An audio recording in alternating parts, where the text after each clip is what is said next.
Hi, you're here sewing with Cody, and today's video we're going to be using the automatic buttonhole foot to create a perfect, beautiful buttonhole. And today we're on the BERNINA 325, but this also applies to any of the BERNINA 3 series. Now the BERNINA 325 does not come with the automatic buttonhole foot, just to make note. So one of the first things we want to do is we want to take out our bobbin case. So here's our bobbin case, our CB bobbin case for the 3 series. And what we want to do is we're gonna put the bobbin in the bobbin case a little differently. Well, technically it goes in the same, but we're gonna thread it a little differently. So instead of threading it just for sewing, we've got this little finger right here that has a little hole. What we want to do is now, once we have our bobbin threaded like we normally have it threaded for sewing, we're then going to want to take our thread and we're going to feed it through that little hole. If I can get it. There we are. So we want it to look like that.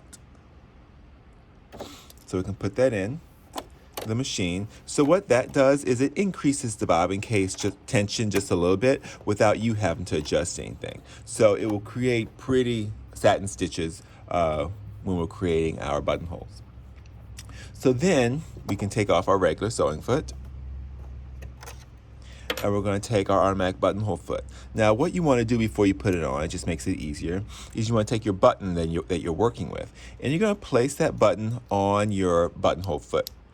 So if you notice on your buttonhole foot, you have these little notches, which represent millimeters, and then you have larger ones, which represent your centimeters. So with the automatic buttonhole foot, you can make buttonholes as big as 3 centimeters. So what we'll do, and also before we put our button on, we have these little red notches. So you have one up here, and then you have your red arrow. So what we're going to do is we're going to take our button. We're going to place the top of the button so it lines up with that red notch that's on the foot. And then we're going to move this little slider so that little arrow is just slightly below. BERNINA recommends bringing this little arrow so it's about 2 millimeters lower than the actual button. So there we go. So now we've basically measured the size of our button so we can put our foot on.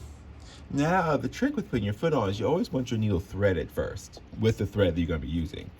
And since there's no slit in the foot like we have here to bring our thread underneath and behind our foot, we're going to want to have our needle threaded. We're going to slip the threaded needle through the opening of the foot and we're going to pull our thread underneath. And then we can attach our foot just like we attach all the other feet. So now we're going to take our fabric. And depending on what fabric you're working with, you may want to put some stabilizer or something in between or underneath it. But before we do that, so once we have our fabric, we've got our foot, we've got our needle, everything's ready to go. So now we need to select our buttonhole. So at the BERNINA 325, we really only have one buttonhole, and that's stitch number 10. So we'll select that, and it tells you what foot to use. So now what we want to do is we want to start stitching. So you can either use your foot pedal or you can use your start-stop button. But what you're going to want to do is start stitching. And with the BERNINA buttonholes, unlike some other brands, is they start making their buttonholes from the top and work their way down. Some other brands start from the bottom and work their way up. So we want to make sure where you're starting is where you want the top of your buttonhole to be. So we'll start stitching. And so, let me zoom in for you. So when that red dot lines up with that red point, you're going to want to tap your reverse.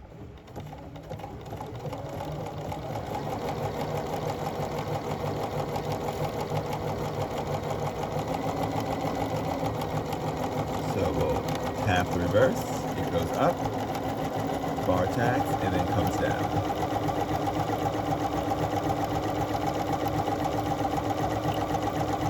And one thing to also remember, because what we're doing, we're basically making 2 satin stitches, and the machine stops all by itself, is we want to make sure that we're using the correct needle for our fabric.